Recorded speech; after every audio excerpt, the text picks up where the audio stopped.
अभी कुछ दिन पहले ही अभी पर्यटन क्षेत्र से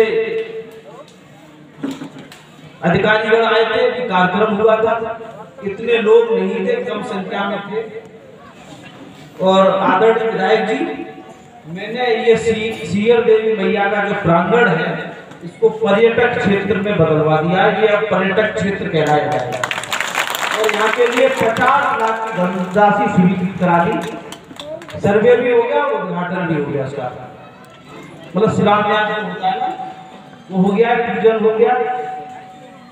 अब जल्दी ही मैया के प्रांगण में धर्मशाला अच्छी सी बनेगी और यहाँ अलग अलग वार्डों में हमारी बहनों के लिए, हमारे भाइयों के लिए शौचालय की और स्नान करने की व्यवस्था भी बनेगी। और पूरे ये जो लगता है मेला लगता है, इस मेला के जितने भी जगह प्रांगण में है उसमें इंटरलॉकिंग और वो भी कलर वाली ईट, जो कलर वाली होती है ना वो भी ईट बिछेगी। और यहाँ पर राजस्थान से पत्थर ला करके बैठने की व्यवस्था होगी और बगीचे, फूल पौधे भी बहुत सारे लगाए जाएंगे। ये 50 लाख रुपए में यहाँ का सौंदर्यीकरण होगा। ये लाखों में सौंदर्यीकरण कम लग रहा है मेरे को, इस मैया के इस प्रांगण में तो करोड़ों रुपए होना चाहिए, करोड़ों रुपए तब लगेगा कि एक पर्यटक क्षेत्र बना है। और मैं बनाना भी चाहता हूं, मेरी इच्छा भी है। लोग शहर से चल करके फिरोजाबाद से और सुगोवाद से चल करके आए और यहाँ पर देखें कि एक अच्छा पर्यटक क्षेत्र बना है। ऐसी मेरी भावना है, ऐसा क्षेत्र बन जाना चाहिए ये पर्यटक क्षेत्र। जब मैंने भारतीय जनता पार्टी ने मुझे यहाँ प्रत्याशी बनाया, एक किसान के बेटे को, एक छोटे से कार्यकर्ता को टिकट दिया और मैया के चरणों में आया तो मैंने यही प्रार्थना की कि मैया यहाँ मुझे आशीर्वाद दो और आशीर्वाद के बाद यहाँ के प्रांगण के लिए मैं कुछ कर सकूं। ऐसा आशीर्वाद मैंने मांगा। और सबसे पहले जब पर्यटक क्षेत्र के आए तो उन्होंने ये कहा था विधायक जी कि कहाँ पर आप पैसा देना है पर्यटक क्षेत्र के लिए, तो सबसे पहले मेरा सीयर देवी मैया के ही प्रांगण के लिए, यहाँ के लिए पर्यटक क्षेत्र बने। और यहाँ तत्काल प्रभाव से मैंने उनको भेज करके सर्वे करा दिया। एक छोटे से कार्यकर्ता को भारतीय जनता पार्टी ने एक छोटे से किसान के बेटे को टिकट दिया, प्रत्याशी बनाया। शीर्ष नेतृत्व का भी आभार प्रकट करना चाहता हूं। और ये होना भी चाहिए, एक पार्टी के कार्यकर्ता को टिकट मिलना चाहिए, इससे किसी भी कार्यकर्ता का मनोबल नहीं गिर जाएगा। आप लोगों के गांव में शायद मैं सब जगह नहीं पहुंच पाया हूं। यहाँ मंच के माध्यम से आप सब लोगों को बुलाया जाता था, सभाएं होती थी, यहीं से हाथ जोड़ करके मैं वोट मांग लेता था। आपके गांव में नहीं पहुंच पाया, आप लोगों से आशीर्वाद नहीं ले पाया, अपनी बहनों माताएं बहनों से आशीर्वाद नहीं ले पाया। अब हमें मुझे समय है, मैं पहुंच रहा हूं।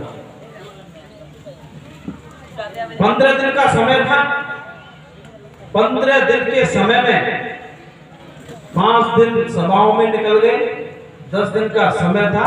मैं जिन जिन गांवों में वोट मांगने के लिए गया, मंडल अध्यक्ष के माध्यम से 30 गांव की रचना बनती थी। डॉक्टर सिंह जी, 30 गांव की रचना बनती थी। एक दिन में 30 गांव में जब गया, चाहे वो गांव निषाद समाज के हो, चाहे वो क्षत्रिय समाज के हो, चाहे ब्राह्मण समाज के गांव हो, चाहे वो कुशवा समाज के गांव हो, चाहे वो सविता समाज के गांव हो, राठौर समाज के गांव हो, चाहे लोधी समाज के गांव हो, जिन जिन गांवों में मैं गया तो उन गांव के समाज के लोगों ने मुझसे कहा बेटा ये भारतीय जनता पार्टी का वोट है, तुम्हारा वोट है। आप अपने समाज में जाओ, आपके समाज के दो प्रत्याशी हैं, समाजवादी पार्टी से भी रहा है और भारतीय जनता पार्टी से हो, इसलिए ऐसा न हो जाए आपके समाज का वोट न बढ़ जाए और तीसरा प्रत्याशी कहीं बाजी न मार जाए। ऐसे करके मुझे इन समाजों ने आश्वासन दिया, तो मैंने जिलाध्यक्ष जी के माध्यम से अनुमति मांग करके रूट चार्ट बदला। तो मैं इन सभी समाज के लोगों की अपने हृदय की गहराइयों से बहुत बहुत साधुवाद और धन्यवाद देना चाहता हूं, जिन्होंने मुझे आश्वासन कर दिया और कह दिया वोट तुम्हारा पक्का है, भारतीय जनता पार्टी का वोट है। ऐसा कह दिया। जब मैं अपने समाज के गांव में गया, अलग रूट चार्ट बनाया, समाज के गांव में जब मैं पहुंचा तो मैंने अपने समाज के लोगों से भी कहा, क्योंकि मेरे समाज का वोट अन्य प्रत्याशी के पक्ष में था, पहले से मन बना चुका था। तो प्रत्याशी पहले से प्रचार प्रसार में लगे थे, हमें 15 दिन मिले। तो मैंने उनसे पूछा, अगर भारतीय जनता पार्टी के प्रत्याशी से समाज का वोट हटा दिया जाए और समाजवादी पार्टी के प्रत्याशी से वोट समाज का हटा दिया जाए, तो बताइए किसका पलड़ा भारी है? तो समाज के लोगों ने मुझसे कहा, मैंने कहा उनके पास कितना वोट है? तो समाज के लोगों ने कहा समाजवादी पार्टी के पास मात्र 2 समाज का वोट है और भारतीय जनता पार्टी के पास 60 समाज करके चले गए। बेटे वाली बात है ये पक्का वोट है। तो मैंने कहा निर्णय कर लीजिए, विचार कर लीजिए, अब किसके पक्ष में मतदान आप लोगों को करना है। तो उन्होंने कहा आपका पलड़ा भारी है, हम आपके पक्ष में मतदान करेंगे।